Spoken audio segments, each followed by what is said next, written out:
سنخوض معاركنا معهم وسنمضي جموعا نردعهم ونعيد الحق المغتصب وبكل القوة ندفعهم وبكل القوة ندفعهم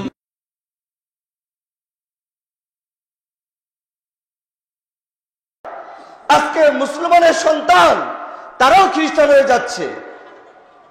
মুসলমানের সন্তান খ্রিস্টান হয়ে যাচ্ছে। আপনাদেরকে দু তিনটি ডকুমেন্ট বলবো, দু চারটি ডকুমেন্ট বলবো, সময় কম। 2004 সালের 16ই জুন সাপ্তাহিক পূর্ণিমা, তারিখ বলেন কি বললাম? 2004 সালের 16ই জুন। কত তারিখ? 16 জুন সাপ্তাহিক পূর্ণিমা। ইনকালাব পত্রিকার একটা সাপ্তাহিক ম্যাগাজিন বের হয় পূর্ণিমা। এর মধ্যে একটা রিপোর্ট এসেছে, আমার কাছে পত্রিকা আছে। রংপুর, লালমনিরহাট উত্তরাঞ্চলে 10,000 মুসলমান খ্রিস্টান হয়েছে। কত হাজার? 10,000 মুসলমান খ্রিস্টান হয়েছে শুধু উত্তরাঞ্চলে। আর শুধু তাই নয়, শুধু 10,000 খ্রিস্টান হওয়া নয়, এখন আপনি সারা বাংলাদেশ যদি জরিপ করেন, পার্বত্য এলাকায় গেলে দেখবেন সেখানে কয়েক লক্ষ খ্রিস্টান হয়ে গিয়েছে। কিভাবে হলো? কিভাবে হলো? ওই যে আমরা তাদেরকে বলি নাই ভাই তোমার সত্য ধর্মটি হলো ইসলাম, এই কথা না বলার কারণে আজকে আমরা আমাদের বাচ্চাদেরকে মাদ্রাসা পড়াই না, স্কুলে পড়াচ্ছি। আর স্কুলে পড়িয়ে কি হচ্ছে? আমার চোখে দেখা ঘটনা বলছি। বিভিন্ন জায়গায় ব্ল্যাক স্কুল হচ্ছে, খ্রিস্টানদের স্কুল হচ্ছে। ওই স্কুলে ছোট ছোট বাচ্চাদেরকে ম্যাডাম জিজ্ঞাসা করে, বাবু কে খাওয়ায় তোমাদেরকে? আমাদের কে খাওয়ায়? ঠিক আপনার কথা শুনে আপনার বাচ্চা শিখেছে আল্লাহ খাওয়ায়, আল্লাহ পালে, আল্লাহ মারে, আল্লাহ অসুস্থতা দান করে, আল্লাহ টাকা দেয়। এই গত কিছুদিন আগে আমি এক সপ্তাহ ধরে সফরের মধ্যে আমার বাচ্চা কেক খাবে, ছোট বাচ্চা, 2.5 বছরের বাচ্চা। ওর মাকে বললো আম্মা আমি কেক খাবো। ওর মা বলছে আল্লাহকে বলো, আল্লাহকে বলো। 2.5 বছরের বাচ্চা হাত উঠিয়ে বলে আল্লাহ বাবার কাছে কেক পাঠায় দাও। তা আপনাদের বাচ্চারাও তাই, আল্লাহ খাওয়ায়। এই স্কুলের বাচ্চাদেরকে জিজ্ঞাসা করা কে খাওয়ায়, বাচ্চারা বলছে আল্লাহ খাওয়ায়। এখন ম্যাডাম বলে আচ্ছা চক্ষু বন্ধ করো, চক্ষু বন্ধ করো। ছোট ছোট বাচ্চারা কিছু বুঝে না, তারা চক্ষু বন্ধ করে। এবার বলো আল্লাহ আমাকে বিস্কুট দাও। ছোট ছোট বাচ্চারা 5 বছর 6 বছরের বাচ্চারা কি বুঝে? চোখ বন্ধ করে বলছে আল্লাহ আমাকে বিস্কুট দাও। বিস্কুট আসছে? দেয়নি। আল্লাহ বিস্কুট দিয়েছে না? দেয়নি। আবার চাও আল্লাহ বিস্কুট দাও, চক্ষু বন্ধ করে। দিয়েছে? দেয়নি। আবার চাও আল্লাহ বিস্কুট দাও, দিয়েছে? দেয়নি। এবার বলো যিশু বিস্কিট দাও। বাচ্চার তো চোখ বন্ধ, বাচ্চা বুঝতেছে না আমার চোখকে বন্ধ করে চোখে ধাঁধা লাগিয়ে দিয়েছে। ছোট বাচ্চা চোখ বন্ধ করে বলছে যিশু বিস্কিট দাও, মা মেরি বিস্কুট দাও। পিছন দিক থেকে ম্যাডাম এসে প্রত্যেকটা বাচ্চার হাতে একটা করে বিস্কিটের প্যাকেট দিয়ে যাচ্ছে। এবার বলো কে খাওয়ায়? বাচ্চারা বলছে আল্লাহ খাওয়ায় না, যিশু খাওয়ায়। ঈমান থাকবে? আর ঈমান থাকবে? বাচ্চাদের স্কুলে পড়াচ্ছি, এভাবে স্কুলে পড়ার পর ঈমান থাকবে? গত বছর পঞ্চগড় গিয়েছিলাম। পঞ্চগড় দুইটা স্কুল পেয়েছি। এক একটা স্কুলে 250 বাচ্চা, মুসলিম বাচ্চা, 250 মুসলিম বাচ্চা এক একটা স্কুলে।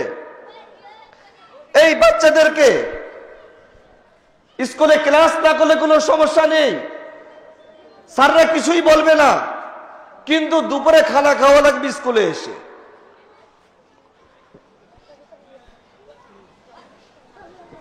দুপুরে খানা খাওয়া লাগবে কোথায়? 250 বাচ্চা, ক্লাস না করলে সমস্যা নেই, দুপুরে খানা খাওয়া লাগবে স্কুলে এসে। আমি নিজে গিয়েছি ওই স্কুলের ভিতরে।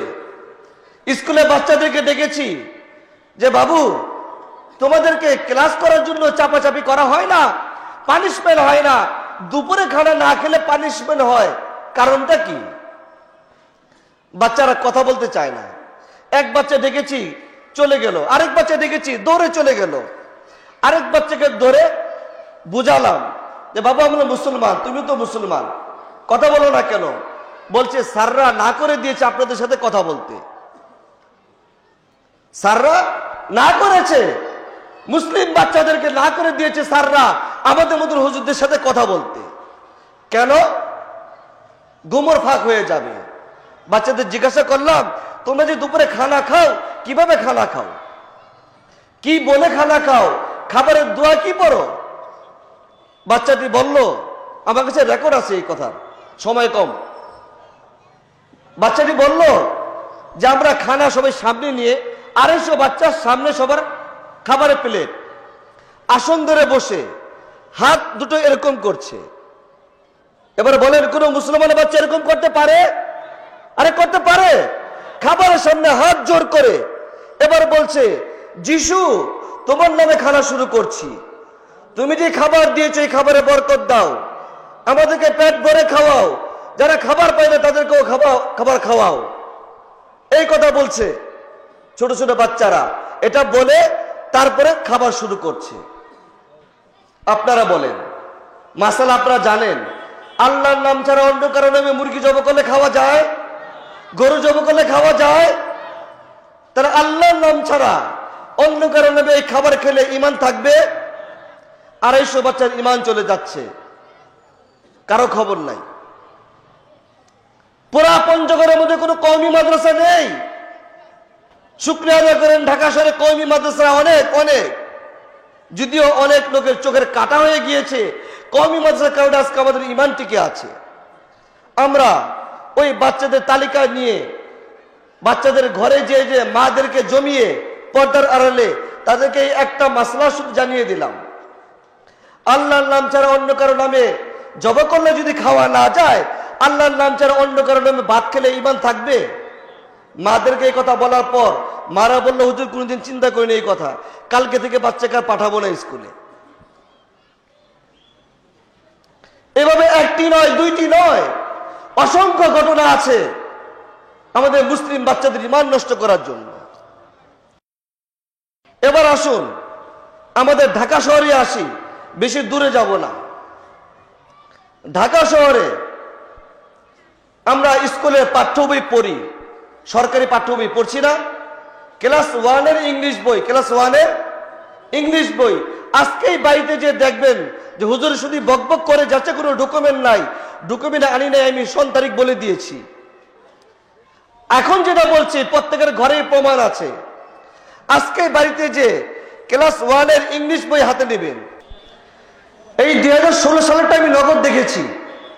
ক্লাস 1-এর ইংলিশ বই হাতে নেবেন, পৃষ্ঠা উল্টিয়ে আসবেন, ABCD শুরু হয়েছে, এখনো কোনো আল্লাহর নাম নবীর নাম তো আসেনি, সাহাবীর নাম আসেনি।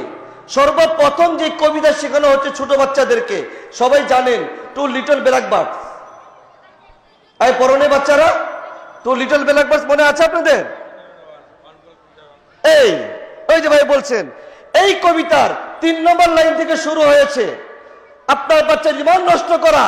ওয়ান কল পল, ওয়ান কল পিটা, দুইটা ছোট পাখি, একটা পাখির নাম হলো পল, আর একটা পাখির নাম পিটা। এবার আমি আপনাদেরকে জিজ্ঞাসা করব, পল আর পিটার কোন নবীর নাম শুনেছেন আপনারা? কোন সাহাবীর নাম শুনেছেন? কোন আল্লাহ ওয়ালার নাম শুনেছেন? কোন বাংলাদেশে কোন বুজুর্গের নাম? তাহলে কার নাম?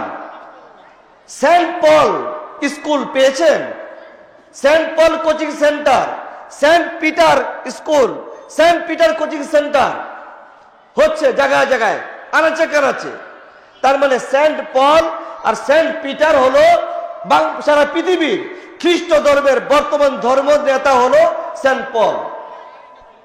বাংলাদেশে খ্রিস্টান ধর্ম বা পৃথিবীর খ্রিস্টান ধর্ম ঈসা আলাইহিস সালামের ধর্ম মানে না, তারা মানে সেন্ট পলের ধর্ম। সেন্ট পল হল ঈসা আলাইহিস সালামের পরবর্তী স্থান, তারপরে স্থান হলো সেন্ট পিটার। তাহলে আপনার বাচ্চা ইংলিশ শিখতে যে সর্বপ্রথম যে ইংলিশ বইটা হাতে নিয়েছে, প্রথম কবিতা শিখেছে, প্রথম কবিতা পল আর পিটারের নাম। এই কবিতার মধ্যে এক একজনের নাম 3 বার করে বা 4 বার করে আছে। ইমান থাকছে না যাচ্ছে? যাচ্ছে। এই ইংলিশ বইয়ের সর্বশেষ কবিতায় যান, শেষ কবিতা, এই বইয়েরই শেষ কবিতা গেলে দেখবেন কবিতা মাঝামাঝি এক জায়গায় এসেছে, ও মাই গড, ও মাই গড। আল্লাহকে গড বলা যায়? আল্লাহকে গড বলা যায়? বলবেন যে ইংলিশে বললাম, ইংলিশে বললাম। আল্লাহ শব্দের কোনো অনুবাদ হয় না। আল্লাহ আরবিতে আল্লাহ, বাংলায় আল্লাহ, উর্দুতে আল্লাহ, ফার্সিতে আল্লাহ, ইংরেজিতে আল্লাহ, সব ভাষায় আল্লাহ আল্লাহ। আমরা গড বলি না। গডের গডস হয়, গডের স্ত্রীলিঙ্গ হয়, আল্লাহ কোন স্ত্রীলিঙ্গ হয় না। আল্লাহকে গড বলা যায় না। আপনার বাচ্চা পুরো বইয়ের মধ্যে আল্লাহর নাম একবারও শিখেনি। পল আর পিটারের নাম শিখেছে, সর্বশেষ গডের নাম শিখেছে। স্কুলের পাঠ্যসূচিতে দেখুন, আপনার আমার নবীর জীবনী নাই, মাদার তেরেসার ঘটনা এসেছে। মাদার তেরেসা, মাদার তেরেসার আদর্শ শেখানো হচ্ছে, নবীর আদর্শ নয়। এভাবে ভাই দুস্থ বুজুর্গ, ক্লাস 1-এর বাচ্চাদের খ্রিস্টানদের স্কুলে ক্লাস 1-এর বাচ্চাদেরকে বই পড়ানো হয়। কি বই পড়ানো হয়? বইয়ের মধ্যে আছে ছেলে কি আর মেয়ে কি। ক্লাস 1-এর বাচ্চা, ছেলে কি আর মেয়ে কি। এভাবে অনেকগুলো উদাহরণ দিতে দিতে সর্বশেষ একটা ছেলের শারীরিক গঠন কেমন হয়, একটা মেয়ের শারীরিক গঠন কেমন হয়, ক্লাস 1-এর বাচ্চার দরকার আছে এই বিষয়টা? দরকার নাই, শেখানো হচ্ছে। এভাবে সারা বাংলাদেশ সফর করতে করতে লালমনিরহাট, আদিতবাড়ি থানা, দক্ষিণ গুবদায় আমরা পেয়েছি এক মসজিদের সভাপতি খ্রিস্টান। মসজিদের সভাপতি খ্রিস্টান। মসজিদের সভাপতি যদি খ্রিস্টান হয়, ওই এলাকার মুসলমানদের ইমানের কি অবস্থা বলেন? এক সফরে। দ্বিতীয় আরেক সফরে গেলাম। ওই সফরে যে দেখলাম যে ওই এলাকার পাশের আরেক মসজিদের খতিব সাহেব খ্রিস্টান। খতিব খ্রিস্টান। বিভিন্ন মসজিদে বেদাতি ইমাম সাহেব ঢুকছে, আধুনিক ইমাম ঢুকছে। আমরা কোরআন সুন্নাহ থেকে সরে গিয়ে আধুনিক ইমাম তালাশ করি, আধুনিক খতিব তালাশ করি। একবারও চিন্তা করছি না কোরআন সুন্নাহ থেকে সরে যে আধুনিক ইমাম যিনি আসছেন সে আসলে মুসলমান কিনা। আমার চোখে আমি দেখেছি ওই খ্রিস্টান খতিবকে, তার নাম হলো জবানকারী, মসজিদে খতিব খ্রিস্টান। সে জুম্মার বয়ান করছে খ্রিস্টবাদে, জুম্মার বয়ান করছে ইনজিল পড়তে হবে, জুম্মার বয়ান করছে তাওরাত পড়তে হবে, জাবুর পড়তে হবে। মানিকগঞ্জে এক পীর পেয়েছি, ওই পীর সাহেব হলো খ্রিস্টান, পীর, সে খ্রিস্টান। সে মুরিদ বানাচ্ছে মানুষকে, খ্রিস্টবাদের উপর মুরিদ বানাচ্ছে। আমাদের মাদ্রাসার বাচ্চারা, নুরানি বক্তব্যের বাচ্চারা সুন্দর আরবি পারে, সুন্দর বাংলা পারে, সুন্দর ইংরেজি পারে, হাদিস মুখস্থ পারে। এই অবস্থা দেখে লালমনিরহাটের চর ফলিমারিতে, লালমনিরহাটের জায়গার নাম বলে দিচ্ছি, বিশ্বাস না হতে যেয়ে দেখে আসবেন। চর ফলিমারিতে খ্রিস্টানরা একটা মাদ্রাসা করেছে নুরানি মক্তব নাম দিয়ে। নুরানি মক্তব নাম দিয়ে মাদ্রাসা করেছে খ্রিস্টানরা। শুধু তাই নয়, এখন খ্রিস্টানরা কোরআন বানিয়েছে। কোরআন, ওই কোরআন আমার কাছে আছে। এই তত্ত্বমূল আলোচনা পেপার পত্রিকা পাবেন না আপনারা, এগুলো কোথাও পাবেন না। বানানো কোনো কাহিনী নয়, আমার নিজের চোখের ঘটনাগুলো বলছি। আলহামদুলিল্লাহ, আল্লাহ শুকুর, বাংলাদেশে প্রতিটি জেলা সফর হয়েছে, বাংলাদেশে প্রতিটি জেলা সফর হয়েছে। এক একটা জেলা সম্পর্কে ভিন্ন ভিন্নভাবে যদি কারগুজারি শোনাই আপনাদেরকে, এক একটা জেলার কারগুজারি 1 ঘন্টা করে লাগবে। শুধু মুসলমান খ্রিস্টান হয়ে যাচ্ছে, এই কারগুজারি বলতে গেলে 1 ঘন্টা করে লাগবে এক একটা জেলার কারগুজারি। তো মসজিদে খতিব খ্রিস্টান পেয়েছি আমরা, সভাপতি খ্রিস্টান পেয়েছি, খ্রিস্টানরা মাদ্রাসা করেছে তাও পেয়েছি, পীর পেয়েছি খ্রিস্টান। এবার আপনারা অনেকেই ঢাকা শহরে থাকছেন, গ্রাম সম্পর্কে খবর রাখেন না। আপনি মনে করছেন আপনি অনেক বড় আল্লাহওয়ালা হয়ে গিয়েছেন, আপনি অনেক বড় আলেম হয়ে গিয়েছেন, অনেক বড় মোবাল্লেগ হয়ে গিয়েছেন, কিন্তু আপনার বাড়িওয়ালারা সবাই খ্রিস্টান হয়ে যাচ্ছে, আপনার খবর নাই। কিভাবে খ্রিস্টান হয়ে যাচ্ছে? লালমনিরহাটেই এক মুসলিম মহিলা মারা গিয়েছে। মারা যাওয়ার পর তাকে সুন্দরভাবে জানাজা করে, কাফন দাফন করে, জানাজা করে যখন তাকে দাফন করা হয়েছে, রাত আড়াইটার সময় একটা গাড়ি আসলো খ্রিস্টানদের। তা গাড়ি এসে কবর খোদাই করছে। এলাকার মানুষ তাকে মুসলমান জানে বিদায় তাকে কি করেছে? কাফন দাফন করেছে, জানাজা পড়িয়েছে। রাত আড়াইটার সময় একটা গাড়ি এসে কবর খোদাই করছে। মসজিদে মাদ্রাসার শিক্ষক, ওই শিক্ষকের মুখে কথা শোনা কথা, এই ঘটনা আমি দেখি নেই, শিক্ষক নিজে বলেছেন। উনি ঘুম থেকে উঠে দৌড়ে গেলেন। ভাই খোদাই করছেন কেন? তো খ্রিস্টান। বলল না, সে মুসলমান। এলাকার সবাই আমরা জানি সেই মুসলমান, সবাই জানি মুসলমান। তার সন্তানরা নামাজ পড়ে, রোজা রাখে, সেও নামাজ পড়তো, কাজেই সে খ্রিস্টান হতে পারে না। আমরা তাকে কাফনের কাপড় পরিয়েছি, জানাজা দিয়েছি, সুন্নত তরিকায় দাফন করেছি। এবার সেই খ্রিস্টানরা চ্যালেঞ্জ করেছে, বিশ্বাস যদি না হয় কবর খোদাই করে দেখুন তার শরীরে সিল মারা। সত্যিই কবর খোদাই করে দেখা গেল যে ওই মহিলাটার স্তনের নিচে একটা সিল মারা। পুরুষদের রানের চিপার মধ্যে সিল মেরে দেয়, আর পুরুষদের মেয়েদের স্তনের নিচে একটা সিল মেরে দেয়। এই সিলটা হলো এমন সিল, কাউকে দেখাতে পারবে না, কিন্তু আপনি মারা গেলে, আপনার মা মারা গেলে, আপনার খালা মারা গেলে, আপনার মামা মারা গেলে তারা এসে এই চিহ্নকে দিয়ে দাবি করবে সে খ্রিস্টান ছিল। এবার কিছুই করার নাই, এই লাশকে তারা উঠিয়ে নিয়ে গিয়েছে, কারণ আইন তার হাতে, সে প্রমাণ দেখাচ্ছে সিল মারা আছে। চলে গেল। কুষ্টিয়াতে গিয়েছিলাম, কুষ্টিয়া। সেখানে এক বাড়িতে তালিম হয়। কিসের তালিম? এলাহি বক্স ঠান্ডা মাতবর, কুষ্টিয়া ভগবাননগর, কুষ্টিয়া জিনেদের মাঝামাঝি ভগবাননগরে। কেউ ওই এলাকা থাকলে নাম শুনলে হয়তো বুঝতে পারবেন। এলাহি বক্স ঠান্ডা মাতবর এলাকা সবাই চিনে। তার বাড়িতে যাওয়ার পর সে আমাদেরকে বলল, হুজুর আমরা কোরআন মানি, অনেক কিতাব মানি না, একটা কিতাব মানি, কোরআন মানি। আচ্ছা, সে ইসলামী ফাউন্ডেশনের কোরআন তর্জমা নিয়ে আসলো, এরা আমাদেরকে খুলে বলল, এই যে এই আয়াত বলেছে আমাদেরকে খ্রিস্টান হতে। তার মানে কোরআনে যে আয়াতগুলোর মধ্যে তাওরাতের নাম আছে, যে আয়াতে ইনজিলের শব্দ আছে, এই আয়াতগুলো দেখিয়ে দেখিয়ে তারা এলাকার মুসলমানদেরকে খ্রিস্টান বানাচ্ছে।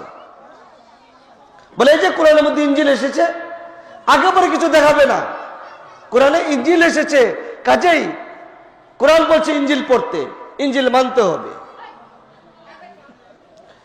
জামালপুর, তেগুরিয়া বাজার, নাম লিখে রাখেন, জামালপুর, মাদারগঞ্জ, তেগুরিয়া বাজারের জাহাঙ্গীর আলম লেবু ডাক্তার, জাহাঙ্গীর আলম এলাকার সবাই তাকে লেবু ডাক্তার বললে চিনে। 1982 সালে ব্রাহ্মণবাড়িয়াতে কনভার্ট হয়ে খ্রিস্টান হয়েছে। আমাদের সাথে সাক্ষাৎ 2009 সালে। 1982 সাল থেকে শুরু করে এই 2009 সাল কি 10 সাল এই পর্যন্ত, এই 28 বছর বয়সে তার দাবি আমরা নিজে কানে শুনেছি, তার সরাসরি তার হাতে 30,000 মুসলমান খ্রিস্টান হয়েছে। সত্য মিথ্যা আমি জানি না, সে দাবি করেছে। সে যে সংস্থার মাধ্যমে কাজ করত, সেই সংস্থার মাধ্যমে বাংলাদেশ এবং কলকাতায় 1,30,000 মুসলমানকে খ্রিস্টান বানিয়েছে। সে আমাকে বলেছে যে জহির ভাই, এই 1,30,000-এর মধ্যে কোনো হিন্দু ছিল না, সাঁওতাল ছিল না, নাপিত ছিল না, মুচি ছিল না, সবাই মুসলমান ছিল। তার মধ্য থেকে এই লেবু ডাক্তারের হাতেই 15 জন ইমাম খ্রিস্টান হয়েছে, 15 জন ইমাম। তার মধ্য থেকে এক ইমামের সাথে আমার সাক্ষাৎ হয়েছে 9 বছরে, জায়গার নাম বলে দিলাম 9 বছর, জামালপুরের 9 বছর, মাদারগঞ্জে। ওই ডাক্তারের পিছনে বেশ কিছুদিন মেহনত করেছি। 9 বছরের ডাক্তারের পিছনে ফায়দা হয়নি। আলহামদুলিল্লাহ সুম্মা আলহামদুলিল্লাহ, ওলামায়ে কেরামের মেহনতের কারণে লেবু ডাক্তারের পিছনে লাগাতার 1-1.5 বছর মেহনত হওয়ার পরে এই লেবু ডাক্তার 2011 সালে সে তওবা তিল্লা করে ফিরে এসে কালেমা পড়ে মুসলমান হয়েছে। আবার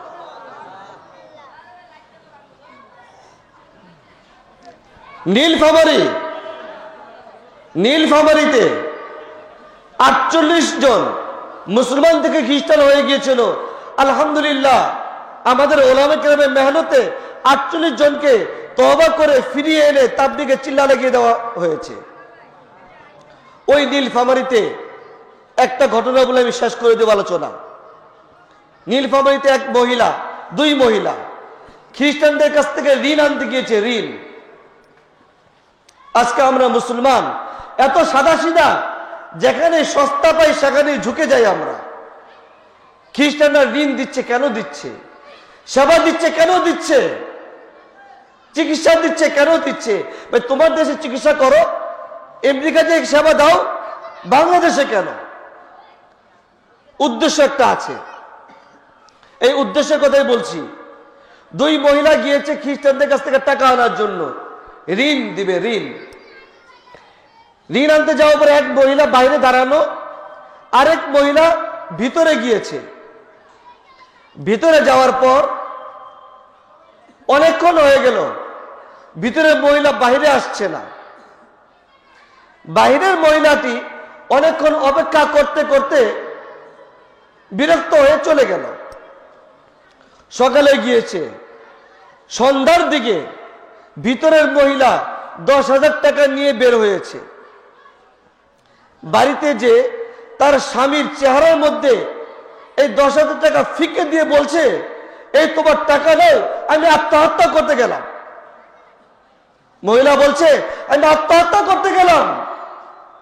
কেন কেন আত্মহত্যা করতে যাবা?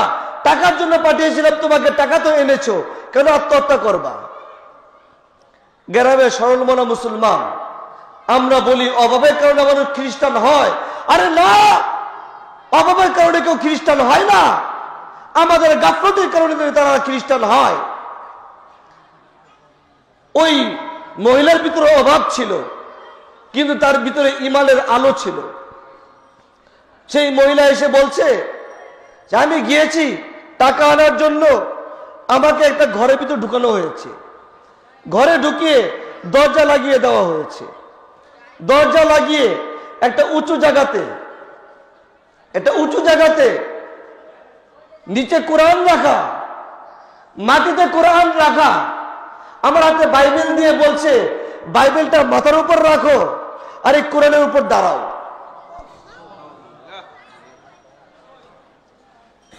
কোন মুসলমান কিভাবে এই কথা সহ্য করতে পারে? কোরআনের উপর দাঁড়িয়ে বাইবেলের মাথায় দিয়ে 10,000 টাকা দিয়ে আসবে। ওই মহিলা বলল, না আমার টাকা লাগবে না, আমাকে ছেড়ে দিলে আমি চলে যাব, আমার টাকা লাগবে না, আমি মুসলমান, এক আল্লাহকে বিশ্বাস করেছি, নবীর উপর ঈমান এনেছি, কোরআনের উপর আমি দাঁড়াবো, সম্ভব নয়, আমাকে ছেড়ে দেন, টাকা লাগবে না, না খেয়ে মারা যাবো, কোরআনের উপর দাঁড়াতে পারবো না। মুসলমান কিভাবে এই কথা সহ্য করতে পারে? কোরআনের উপর পা রাখতে হবে। মহিলাটি সারা দিন দাঁড়িয়ে রইল, তাকে ছাড়বে না, টাকা তোমাকে নিতেই হবে, টাকা তোমাকে নিতেই হবে, আর নিতে হবে তো কোরআনের উপর দাঁড়াতে হবে। সারাদিন এই বোনটি দাঁড়িয়েছিল, এক ফোঁটা পানি পান করেনি, এক চুল পরিমাণ লড়েনি সেই জায়গা থেকে। তার ঈমানের উপর সে টিকে ছিল, না আমি কোরআনে দাঁড়াবো না। শেষ পর্যন্ত তারা বিভিন্নভাবে বাধ্য করেছে তাকে দাঁড়াতে। এই মহিলা কোরআনের উপর দাঁড়িয়ে বাইবেল মাথায় নিয়ে তারপরে টাকাটা হাতে এনে এবার তার ইমানি চেতনা তাকে জাগিয়ে দিয়েছে। ইমানি চেতনা তাকে বলছে, আমি কোরআনের উপর দাঁড়িয়েছি, আমার বেঁচে থাকার কোনো অধিকার নাই। কাজেই ও স্বামী, তুমি টাকা নিয়ে যাও, আমি আত্মহত্যা করে মারা যাবো। আমি এই টাকা আমার দরকার নাই, এই টাকা আমি খেতে চাই না, এই টাকা আমি খাবো না। হারাম টাকা, কোরআনকে অপমান করে এই টাকা আনা হয়েছে। ভাই দোস্ত বুজুর্গ, এই যত ঘটনা একটি দুইটি নয়, হাজারো ঘটনা ঘটছে আপনার ঘরের পাশে, আপনার বাড়ির পাশে। এখনো যদি আমরা চৌকন্না না হই, সচেতন না হই, আমার বাড়ির আশেপাশে কি হচ্ছে, ব্রাক, আশা, তিশা, পশিকা, বিভিন্ন নামে খ্রিস্টানরা কাজ করছে বাংলাদেশে। ওয়ার্ল্ড ভিশন, গ্রামীণ, বিভিন্ন নামে তারা কাজ করছে, আর আমরা তাদেরকে সহযোগিতা করে যাচ্ছি।